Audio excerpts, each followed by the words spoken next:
बिजली की कीमतों में सबसे बड़ा खर्चा 18 रुपये फ़ी यूनिट कैपेसिटी चार्जेस का है। तवानाई सेक्टर के कर्जों का बोझ बिजली सारिफीन से लिया जा रहा है। वज़ीर तवानाई अवैस लगारी का एतराफ़। जियो पाकिस्तान में गुफ्तगू करते हुए कहा कि अगर इन प्लांट्स को चलाएंगे तो वो तेल का खर्चा लगाकर आपसे पैसे लेंगे, नहीं चलाएंगे तो भी प्लांट्स की मद में सरमाया लगाने और मुनाफे के पैसे आपसे लेंगे। अवैस लगारी कहते हैं कि तवानाई सेक्टर में इस्लाहात लाई जा रही हैं। जनवरी में बिजली की कीमत में 3 से 5% कमी आना शुरू हो जाएगी। अगले 2 से 3 साल में ट्राइबल एरिया और बलूचिस्तान के अलावा दीगर तमाम डिस्ट्रीब्यूशन कंपनीज को निजी सेक्टर को दे देंगे।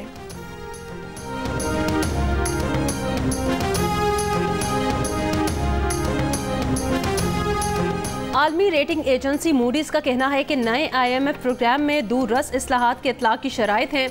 तवानाई के शोबे में नुकसानात ख़त्म करने के लिए एनर्जी टैरिफ को बर वक्त बढ़ाना होगा। ज़्यादा टैक्सेस और महंगी तवानाई के बायस समाजी तनाव बढ़ेगा, जो इस्लाहात पर अमल दरामद में मुश्किलात पैदा करेगा। कमज़ोर इत्तेहादी हुकूमत को सख्त इस्लाहात करने में मुश्किलात का सामना होगा। IMF प्रोग्राम के नज़रसानी के दौरान इमदाद मुअत्तल होने का खदशा रहेगा। इस्लाहात जारी रखने से IMF का माली ताउन जारी रहेगा। पाकिस्तान की बैरूनी फाइनेंसिंग की ज़रूरियात पूरी करने में मदद मिलेगी।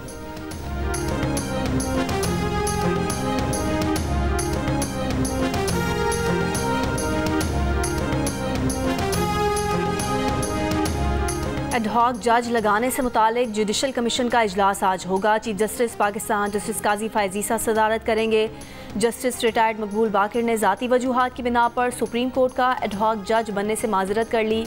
जस्टिस रिटायर्ड मकबूल बाकिर का कहना है कि एडहॉक जज की तैनाती आईनी है। इस मामले पर होने वाली तनकीद बिला जवाज़ है। इससे पहले जस्टिस रिटायर्ड मुशीर आलम भी सुप्रीम कोर्ट का एडहॉक जज बनने से माजरत कर चुके हैं। साबिक जज जस्टिस रिटायर्ड मजहर आलम मियाँ खेल और जस्टिस रिटायर्ड सरदार तारिक मसूद ने रजामंदी जाहिर की है।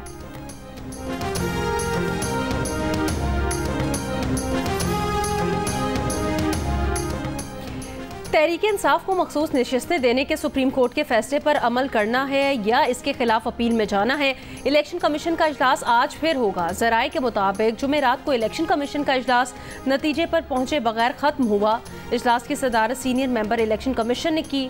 Chief election commissioner video link पर इजलास में शरीक थे। सनम जावेद के खिलाफ FIA का कोई रिकॉर्ड इस्लामाबाद हाई कोर्ट में तलब नहीं किया गया। ड्यूटी मजिस्ट्रेट के पास किसी मुल्जिम को केस से डिस्चार्ज करने का इख्तियार नहीं। FIA प्रोसिक्यूटर का इस्लामाबाद की ज़िला अदालत में बयान। सनम जावेद को केस से डिस्चार्ज करने के फैसले के खिलाफ अपील पर 23 जुलाई को दलाइल तलब।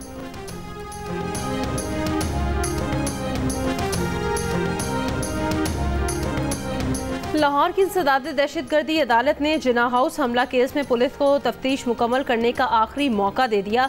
बानी PTI की बहनों उमर अयूब और दीगर की अबूरी जमानतों में 6 अगस्त तक तौसी। पुलिस ने जिना हाउस केस का नामुकम्मल रिकॉर्ड अदालत में पेश किया। तफ्तीश मुकम्मल करने के लिए मोहलत की इस्तदा। ATC जज ने कहा 13 माह से अबूरी जमानतें चल रही हैं, कितनी मोहलत चाहिए। अदालत का तमाम मुल्जिमान को शामिल तफ्तीश होने का हुक्म।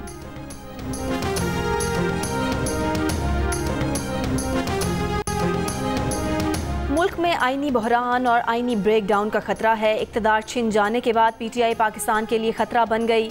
PTI को अमरीका से इमदाद मिल रही है। सियासत तमाम इदारों में सिरायत कर चुकी है, जिनमें अदलिया सर फहरिस्त है। वज़ीर दिफा ख्वाजा आसिफ की जियो न्यूज़ के प्रोग्राम आज शाहजेब खानजादा के साथ में बातचीत। कहा अदलिया में सियासी ताल्लुक काम कर रहा है। अकेले अकेले अपनी मर्जी के सियासी फैसले शुरू हो जाएं तो ये कहाँ तक चलेगा।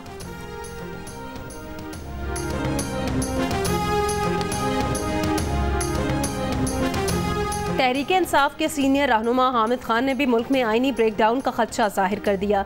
कहा मौजूदा हुकूमत खुद गैर आईनी हरकतों से मुल्क को आईनी ब्रेकडाउन की तरफ ले जा रही है। सुप्रीम कोर्ट के फैसलों पर अमल दरामद नहीं होता तो सारा आईनी निज़ाम तबाह हो जाता है। जियो न्यूज़ के प्रोग्राम आज शाहजेब खानजादा के साथ में बातचीत करते हुए हामिद खान ने कहा कि सुप्रीम कोर्ट में एडहॉक जजेस की तैनाती गलत और बदनीयती पर मबनी इक़दाम है।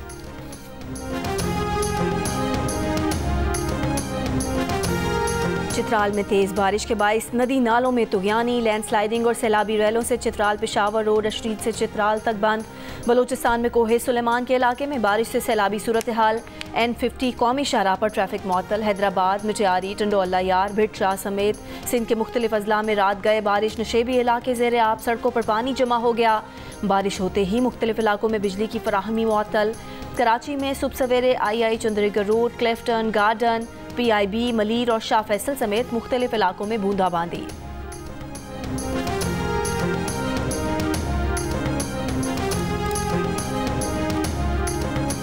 इंसाफ के निज़ाम को हथियार बनाने और सियासी मुखालिफिन को जमहूरियत का दुश्मन करार देना बंद करें।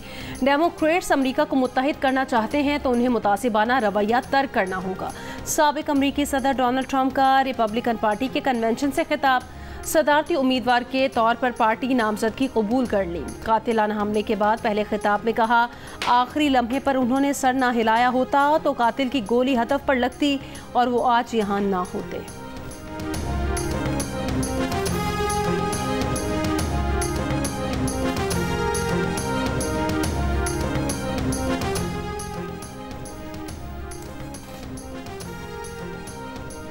जो बाइडन के दोबारा इलेक्शन न लड़ने का इम्कान फैसला कुन हद तक बढ़ गया। जियो न्यूज़ एक्सक्लूसिव्स के मुताबिक डेमोक्रेट रहनुमा का कहना है कि जो बाइडन बतौर सदारती उम्मीदवार दस्तबरदार होने से मुतालिक बुध तक फैसला करेंगे।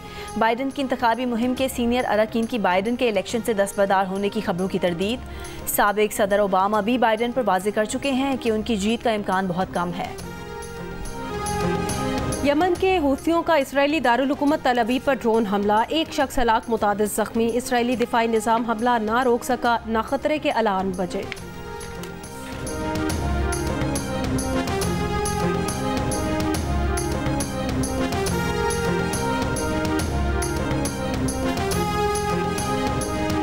गाजा पर इसराइली हमले जारी। नसायरात कैंप में इसराइली फ़ौज ने घर धमाके से उड़ा दिया। इसराइली हमले में बच्चों समेत 5 फ़लस्तीनी शहीद हो गए। अल-बुरीज कैंप में भी इसराइली फ़ौज की बमबारी से 5 फ़लस्तीनी शहीद हो गए।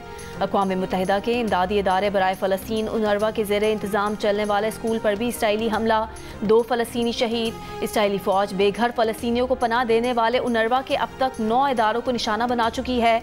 गाज़ा पट्टी में UNRWA के सेहत के 26 मराकज़ में से अब सिर्फ 10 फ़ाल हैं। दूसरी जानिब गाज़ा में पोलियो वायरस की मौजूदगी के बाद इसराइल ने अपने फ़ौजियों की वैक्सीनेशन शुरू कर दी है।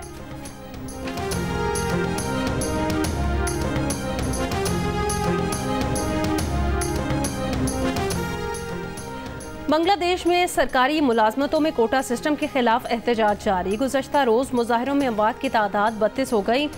दारुल हुकूमत ढाका की मरकजी मस्जिद के बाहर आज भी मुजाहिरों की कॉल है। गुज़श्ता रोज़ सरकारी TV की इमारत को आग लगाने के वाक़े के बाद आज न्यूज़ चैनल्स और सरकारी TV ऑफ एयर हैं, जबकि मोबाइल फ़ोन और इंटरनेट सर्विस मुअत्तल हैं। बांग्लादेश में कोटा सिस्टम के खिलाफ जारी मुजाहिरों में अमवात की तादाद 39 हो चुकी है।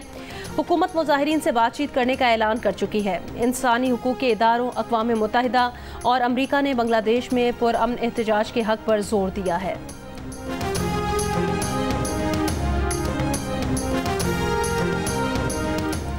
Women's Asia cup cricket tournament आज से श्रीलंका में शुरू होगा। इफ्तिताही रोज़ 2 मैच खेले जाएंगे। टीम पाकिस्तान रिवायती हरीफ भारत से मुकाबला करेगी। इससे पहले नेपाल का मुकाबला UAE से होगा।